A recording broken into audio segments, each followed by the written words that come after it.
Assalamualaikum, kembali lagi di channel saya. Seperti biasanya saya akan membagi sedikit informasi mengenai bantuan sosial cair mulai 4 Januari 2021. Presiden Jokowi mengatakan bantuan sosial ini tidak untuk dibelikan ke rokok. Dikutip dari Tirto ID, bantuan sosial bagi warga yang terdapat COVID-19 akan mulai disalurkan pada 4 Januari 2021. Hal ini diumumkan oleh Menteri Sosial Tri Risma hari ini. Bantuan sosial 2021 yang tadinya berbentuk sembako untuk masyarakat di wilayah Jabodetabek itu menurut diubah menjadi bantuan tunai. Untuk wilayah Jabodetabek yang tahun ini menggunakan skema sembako, bantuan berupa sembako akan diubah menjadi bantuan langsung tunai yang nanti akan diantar oleh tenaga dari PT Pos ke rumah. Sehingga tidak perlu datang ke kantor pos karena dikhawatirkan timbul kerumunan. Terkait hal ini, Presiden Joko Widodo menegaskan dana bantuan sosial tidak boleh digunakan untuk membeli rokok. Bapak Presiden tadi sudah wanti-wanti untuk tidak digunakan membeli rokok. Sekali lagi, jadi bantuan ini tidak boleh sama sekali untuk digunakan membeli rokok sesuai dengan arahan dari Bapak Presiden Republik Indonesia, kata Menteri Koordinator Bidang Pembangunan Manusia dan Kebudayaan Muhadjir Effendi di Kantor Presiden Jakarta Selasa 29 bulan 12 2021.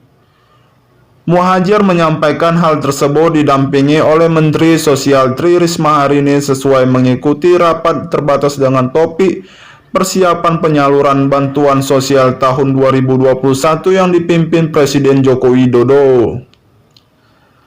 Pemerintah rencananya akan mulai menyalurkan berbagai skema bantuan sosial mulai 4 Januari 2021.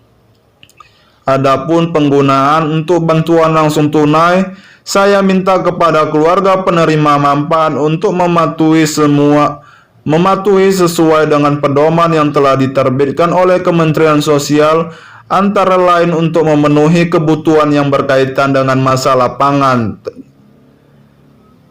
Menurut Menteri Sosial Tri Risma hari ini, ia akan membuat sistem agar penerima bantuan tidak menggunakan uang bantuan untuk membeli rokok.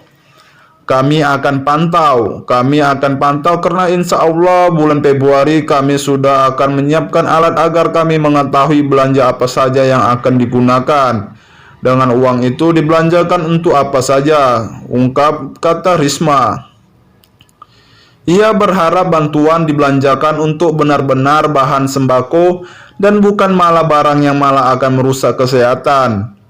Jangan kemudian karena beli rokok dan kemudian menjadi sakit, ungkap Risma. Risma juga berjanji akan melakukan evaluasi secara reguler. Instruksi Bapak Presiden adalah tidak ada penggunaan untuk pembelian rokok. Kami akan bicarakan bila hal itu terjadi, kami akan lakukan evaluasi untuk penerima bantuan karena sekali lagi jangan sampai bantuan ini untuk kesehatan tapi malah jadi ada masalah karena digunakan untuk rokok, tegas Risma. Sejumlah bantuan yang akan disalurkan antara lain bantuan pangan non-tunai atau BPNT untuk 18,8 juta penerima dengan indeks penerima manfaat adalah Rp200.000 per bulan untuk Januari sampai dengan Desember. Selanjutnya, untuk program bantuan sosial tunai pada tahun 2021 ditargetkan untuk 10 juta orang penerima termasuk di Jabodetabek yang disalurkan oleh PT Pos Indonesia dengan indeks bantuan per bulannya adalah Rp300.000 bagi setiap penerima manfaat pada Januari sampai April 2021. Masih ada program Keluarga Harapan atau PKH yang ditujukan untuk 10 juta penerima manfaat dengan penyalur Bank Himbara yang akan diberikan dalam 4 tahap yaitu Januari, April, Juli, dan Oktober. Untuk penerima BLT, saya minta keluarga penerima manfaat mematuhi pedoman yang diterbitkan Kemensos antara lain untuk pangan dan tidak digunakan untuk membeli rokok. Sekali lagi, bantuan ini tidak boleh sama sekali untuk membeli rokok, tambah Muhajir.